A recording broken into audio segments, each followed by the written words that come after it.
49-year-old Frank Hardy is charged with 2 counts of child molestation. But investigators believe Hardy is one of 3 men at the center of a massive sex-for-money ring involving young boys, all of them white, many of them from here in the Lakewood Heights neighborhood of Atlanta.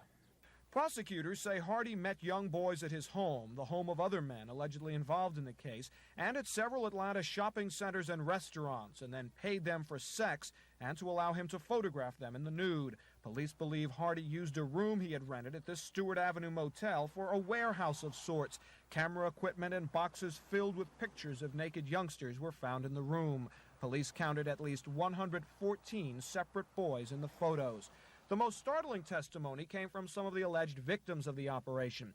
This 12-year-old boy, his eyes closed in embarrassment throughout most of his testimony, said Hardy performed oral sex on him about 30 times, paying him $15 each time.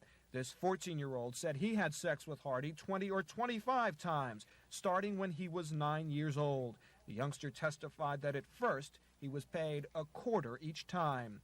This 6th grader said he had been allowing the defendant to perform oral sex on him since he was 8 years old. He told of meeting Hardy at a local restaurant and going with him in a camper. Inside the camper, the boy said Hardy would pay him for sex and to pose for nude pictures. The youngsters testified that in most instances they had been introduced to Hardy and the other men by other young friends who were already in the operation. They were told by their friends this was a way they could make some money.